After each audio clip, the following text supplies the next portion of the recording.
how to be content with yourself on a daily basis.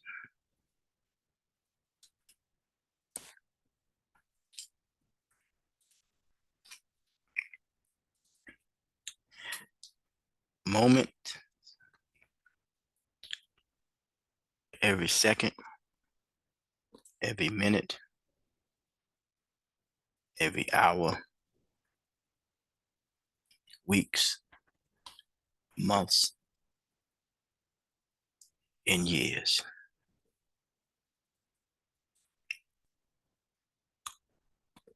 The Human Restoration, Integrity, Dignity, Benevolent Project, restoring our humanity.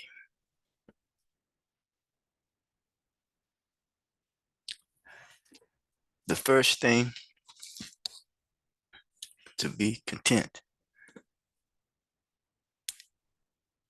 there is some sacrifices that one must make.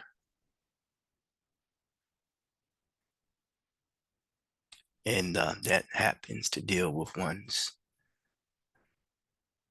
urges.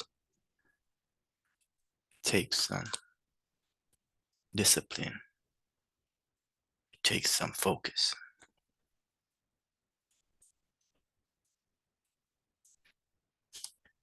And you must not be anxious.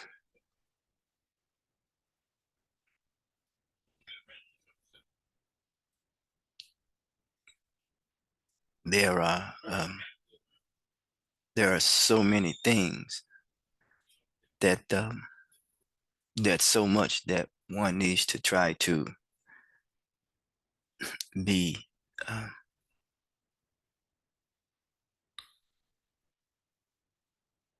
content about, if I may continue to stay with that language, because one focus his or her attention on things that continue to distract you or throw you off, because it may be a luxury for them to do so. And it could be or could become somewhat of a luxury to the individual, who allow someone to throw him or her off their focus, because it's going to require some discipline, some sacrifice. Once the sacrifice is made, you don't get stuck in the mud like quicksand.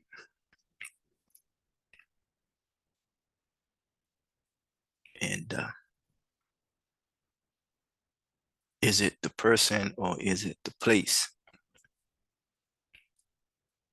that makes a person um, react and respond in a manner way where he or she is unable to control his urges or his appetite and not be content? One thing, I look at the word content, you got the word cold, you got the word con, you got the word tint, and there is something called tinted windows, and people can look, you can look on the from the inside out, but not on the outside in.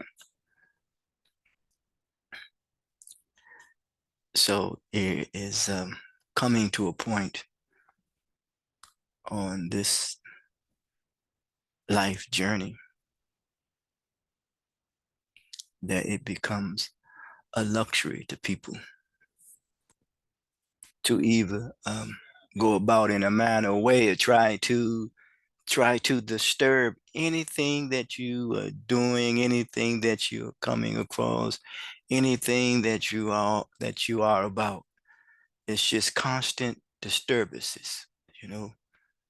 And because it becomes a luxury for others to go about in a manner way to disturb, and maybe they are bent in content,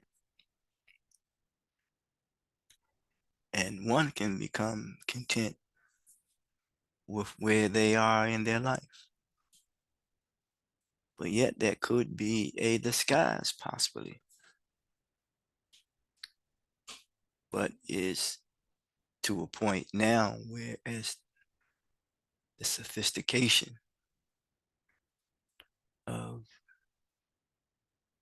the so-called sophistication maybe of one's thinking, that he or she just takes pleasure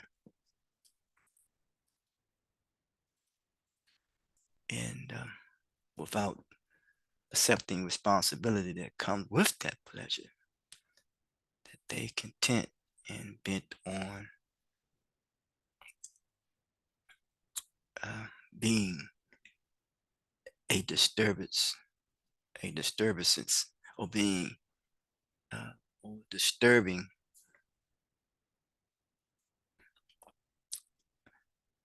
another person because they themselves is disturbed. And when a person is disturbed, they are considered to be without any diagnosis of anyone, but I know Butter's dispute where it is somewhat being mentally incapacitated. And when a person is mentally incapacitated, he or she is unable to reason. It makes no difference what you say. If they are mentally incapacitated, they're not going to register what you're saying. And we can see in the society in which we live that people are some have just become content of being mentally incapacitated. So now we're getting into tolerance now. Yes. And when you deal with tolerance, I like to say it's called universal tolerance. And just some of the teachings that I have just come across in my observation and my learning don't mean that it's so. And when you have universal tolerance, you put forth the effort, and the effort must be synthesized to a useful purpose. As a result, you realize the importance of diversity. Yes. And that is the uniqueness of us all in this variegated world, variegated society, that we all become contributors to bring out the best in each other and creating an environment that is serene rather than an environment that is hostile. The Human Restoration, Integrity, Dignity, Benevolent Project. And remember, the best project that one can work on is him or herself, restoring our humanity, because people are only responding due to the extent, the damage, and the injury that has been done to his or her humanity. Thank you.